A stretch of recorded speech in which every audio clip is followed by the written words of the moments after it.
Γεια σας, καλώς ήρθατε στο κανάλι μου. Πάμε σήμερα να φτιάξουμε τυροπιτούλα εύκολη με φύλλο κρούστας, πεντανόστιμη, με διάφορα τυριά, όχι σαν του εμπορίου, γιατί στο εμπόριο βάζουν πλέον και ρύζι λευκό, το ανακατεύουν με τυρί φέτα και νομίζω ότι τρως τυρόπιτα, αλλά τυρόπιτα δεν τρως.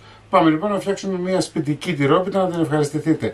Μην ξεχνάτε να κάνετε κοινοποίηση στα βίντεό μου, να κάνετε εγγραφόλα στο κανάλι μου, ό,τι θέλετε να έρθετε στις ομάδες μας Μαγειρικές Απολαύσεις και Γιώργο Ζόλης Μαγειρικές Απολαύσεις. Γράψτε μου ένα σχόλιο από που με βλέπετε ή αφήστε μου μια καρδούλα γιατί με βοηθάτε πάρα πολύ με αυτό να συνεχίσω. Και τώρα πάμε να σας δείξω την εκτέλεση και τα υλικά. Πάμε να ξεκινήσουμε, θα βάλουμε 200 γραμμάρια γάλα σε ένα μπολ.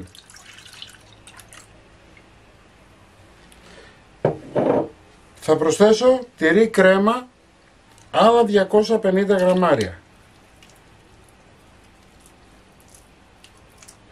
Μπορείτε να βάλετε ό,τι μαλακό τυρί θέλετε.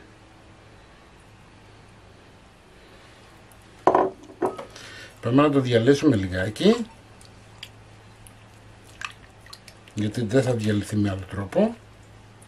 250 γραμμάρια τυριά που λιώνουν. Θα φτιάξουμε μια μεγάλη τυρόπιτα, έτσι, για το μεγάλο ταψί του φούρνου. Εγώ βέβαια θα το κάνω σε πύρεξ, αλλά είναι 25x37. Λοιπόν, μισό κιλό τυρί φέτα σε τρίμα. Θα προσθέσουμε πιπέρι. Εγώ σήμερα θα βάλω και λίγο μοσχοκάριδο, είναι προαιρετικό, αν θέλετε το βάζετε.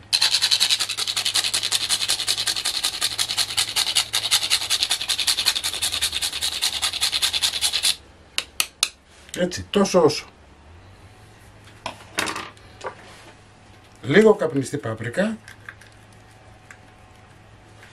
Μισό κουταλάκι του γλυκού και ανακατεύω. Τέλος θα προσθέσουμε ένα ποτηράκι του κρασιού νερό. Με το νερό και με το γάλα θα βοηθήσουμε την πίτα μας να μην είναι αλμυρή. Δεν θα βάλουμε καθόλου αλάτι, εντάξει. Λοιπόν, αφήνουμε στην άκρη. Παίρνουμε ένα πυρέξ. Εδώ έχω 200 γραμμάρια βούτυρο, έτσι. Μπορείτε να βάλετε μαργαρίνη, μπορείτε να βάλετε σπορέλαιο, ό,τι σας αρέσει και ό,τι σας βολεύει. Αφήνουμε στην άκρη. Εδώ έχω ένα πακέτο φύλλο κρούστας, είναι φρέσκο, εγώ αγοράζω πάντα φρέσκο φύλλο, δεν σπάει, θα το δείτε τώρα που θα το κόψω, που θα το ανοίξω.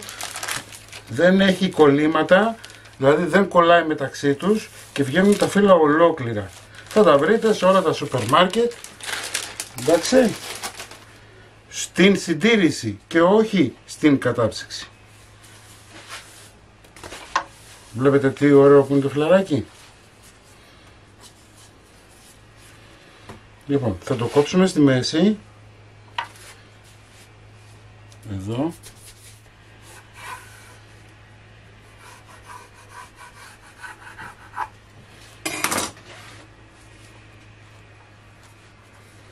Ωραία. Θα γυρίσουμε ανάποδα γιατί πάντα το πρώτο φύλλο είναι λίγο ξεραμένο και θα το βγάλουμε.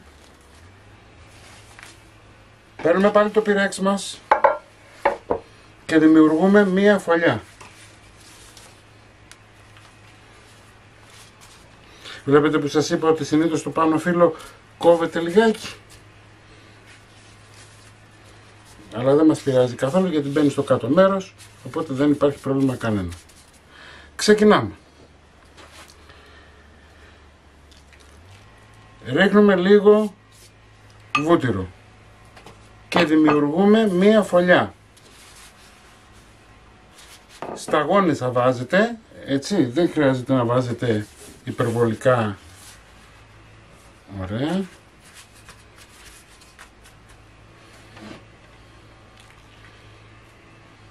Θα πάρουμε ένα φύλλο ακόμα, θα το βάλουμε στη μέση, να θωρακίσουμε το κάτω μέρος.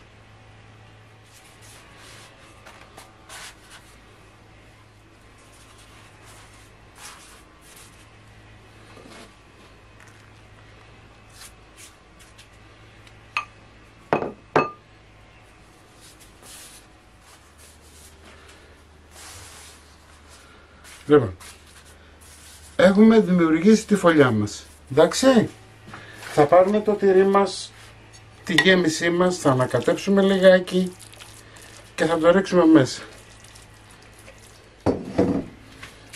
Θα απλώσουμε να πάει παντού.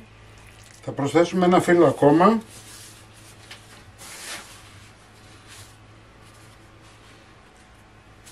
Να το σκεπάσουμε να μην κρυώνει.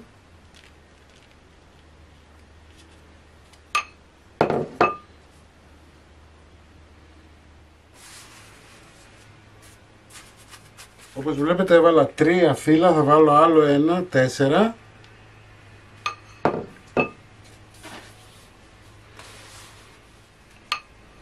Και πάμε τώρα να σκεπάσουμε. Να μην ξεχνάτε να βάζετε βουτυράκι, γιατί το βούτυρο είναι αυτό που ψήνει το φύλλο, έτσι. Μας έχουν περισσέψει τώρα φύλλα αρκετά. Βλέπετε. Λοιπόν, παίρνουμε το φύλλο και αυτό που έχετε να κάνετε είναι αυτό. Μαζεύετε.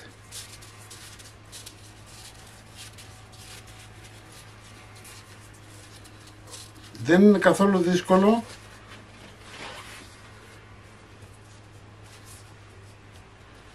Τα φύλλα όλα θα μπουν έτσι πλέον. Θα δώσει ένα πάρα πολύ ωραίο σχήμα. Και θα μείνει τραγανό. Βλέπετε πως το κάνω. Δεν είναι δύσκολο. Και εφόσον κάλυψα όλο το ταψί, αυτό που έχετε να κάνετε τώρα είναι να βάλετε βούτυρο για να μπορέσει να ψηθεί το φύλλο, όπως σας είπα και πριν. Μην το λυπηθείτε, θα σας το πάρει σχεδόν όλο. Λοιπόν, τώρα αυτό που έχουμε να κάνουμε είναι να πιέσουμε τις άκρες εδώ και να πιέσουμε λιγάκι με βούτυράκι. Λοιπόν, και όχι, δεν θα το βάλετε τώρα στο φούρνο, τώρα θα το βάλετε στην κατάψυξη. Έτσι. Και θα ανάψετε το φούρνο σας σε 160 βαθμούς αντιστάσεις πάνω κάτω. Οπότε βάζουμε το πυρέξι στην κατάψυξη να κρυώσει το βούτυρό μας για να μπορέσουμε να κόψουμε και ανάβουμε το φούρνο μας σε 160 βαθμούς αντιστάσεις πάνω κάτω. Λοιπόν, αφού ζεστάθηκε ο φούρνος μας και έχει κρυώσει λιγάκι η πίτα μας, αυτό που έχετε να κάνετε είναι να κόψετε, έτσι, όχι όμως μέχρι κάτω. Κόβουμε. Με μία σπατουλίτσα διορθώνουμε λιγάκι. Θα ψεκάσουμε με νερό. Θα το βοηθήσει να παραμείνει τραγανό. Θα βάλουμε λίγο σουσάμι και θα το ψήσουμε στους 160 βαθμούς αντιστάσεις πάνω κάτω μέχρι να πάρει ένα ωραίο χρώμα. Θα σας πάρει πάνω από μία ώρα, έτσι. Υπολογίζω γύρω στα 70 λεπτά. Η τυροπιτούλα μας είναι έτοιμη.